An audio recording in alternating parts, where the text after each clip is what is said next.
everyone, welcome to the channel. My name's Taylor. You probably know why you're here. You know, some days it is really difficult to just sit down and film a video and have words come out of your mouth correctly and be able to talk and articulate what you want. So I'm just gonna go on this one. First comment, I bought it like 5 months ago. It is amazing. Saves a lot of money and time. I recommend it to everyone who is thinking about using backing tracks. By the way, Sacrificer is awesome. Thanks so much for the comment, David. Anyways, thanks for the comment.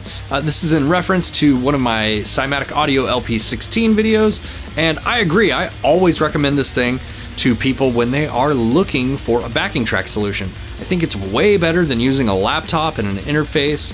Not only is it more convenient and less stuff to drag around and more reliable, but it's a lot cheaper too. I mean, they're only like $300 or $400.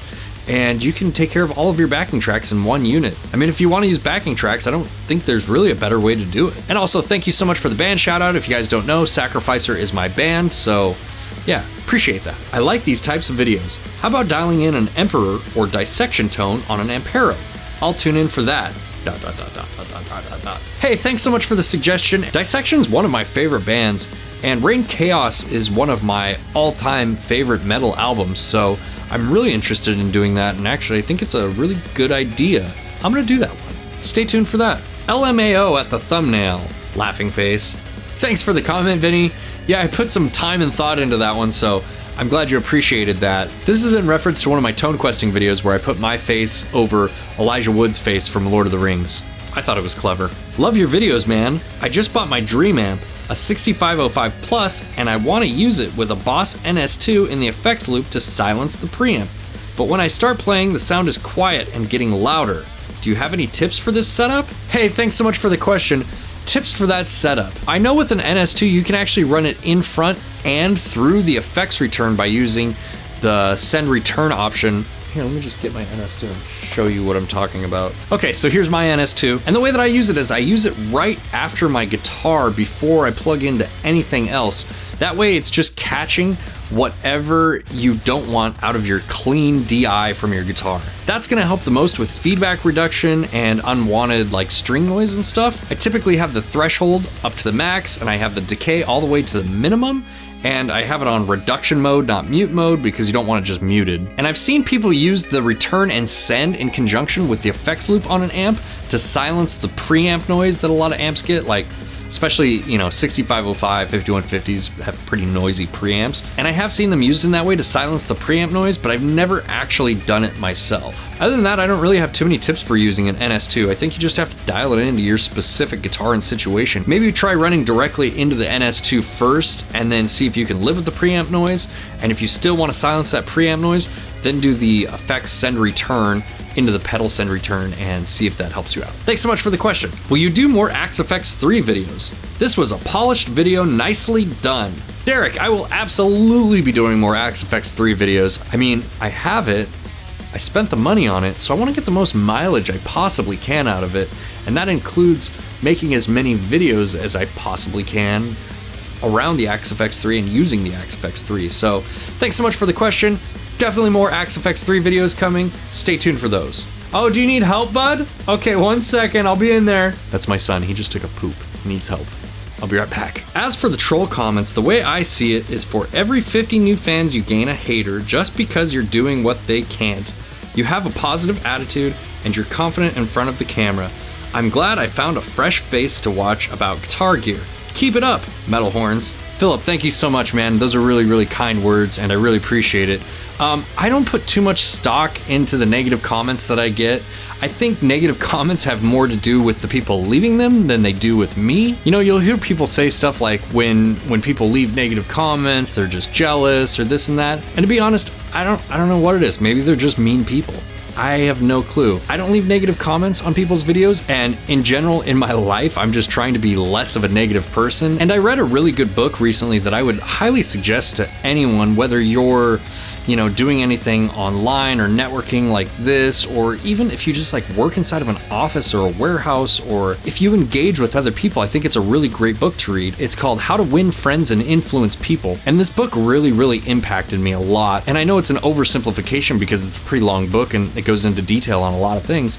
But one of the big things that I took away from the book is every interaction that you have with anyone in your lives, you're leaving a little bit of yourself in that interaction. And it's so much more rewarding to leave people better than you found them, you know? I know it's really hard a lot of times to not be negative and not criticize people and not judge people, but man, your life will just be so much better if you don't do it. And so I've really put a lot of effort into that in my own life, just trying to be positive and leave people better than I found them, because I think it's a really good way to live your life. And I think, you know, if you want things or you have goals in your life, you'll face a lot less resistance getting there if you're just nice to people. And as far as being confident in front of the camera, I don't know, man, it took a lot of work and I feel like I'm still battling it every day. You'd be surprised how hard it is to just sit in a room by yourself and talk to a camera and actually come off like you're having a conversation one-on-one with someone else when they watch your video. It's actually really challenging. I find it quite difficult, and it always takes me some time to get warmed up before I actually start talking in front of a camera. And obviously when you watch my videos, you see how much I edit them, because a lot of times I will just ramble like I'm doing right now, or I will fumble my words, or I'll say weird things, or I say a lot. And I actually have to go through and cut all that stuff out and put my video together in a way that I think it will be, you know, somewhat smooth when someone watches it. So yeah, thank you so much for the comment, really appreciate it. Bro, I saw that being arrogant comment and I call bullshit. I don't get that vibe from you whatsoever. Plus, you were in a band, American Me, that I listened to constantly back in the day and had the pleasure of playing with you guys. Everyone is entitled to their opinion, but I just don't see it.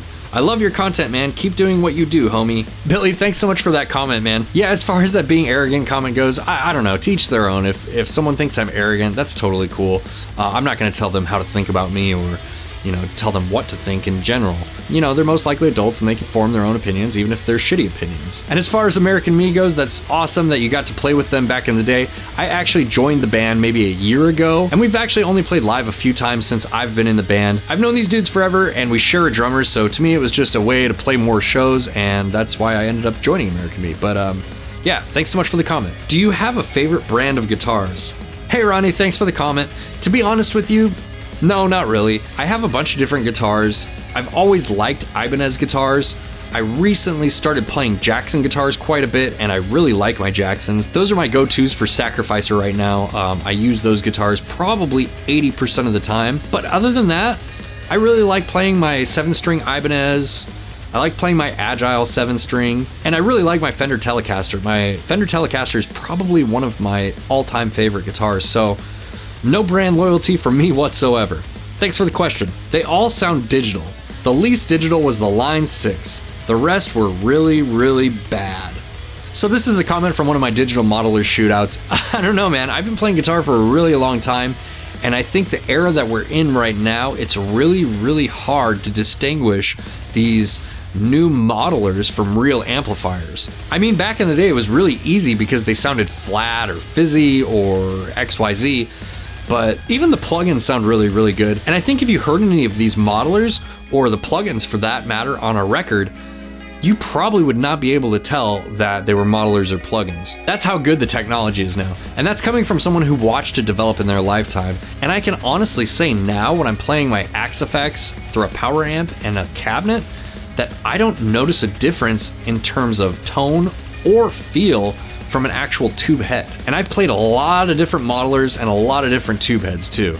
So, I don't know, man, that's my take on it, but you know, like I said, everyone's entitled to their own opinion, so all of them suck. Only a real amp sound real. So I've been thinking about it a lot, and I actually want to do some blind shootouts with some modelers and some real heads, because I don't think you can tell the difference. I think people just have biases towards modelers, or when they hear something's digital, their neck beards just get all up in a tangle, because I really think that most people can't tell the difference between them. Gotta get your hands on the real amp.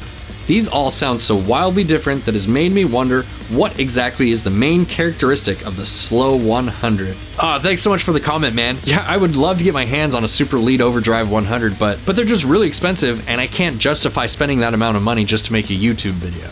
You know what I mean? Look, if someone has a Soldano that they want to send me, I'd be more than happy to do a shootout with the real amp, but it's just not in the cards for me right now. Hey man, came across your videos a couple weeks ago.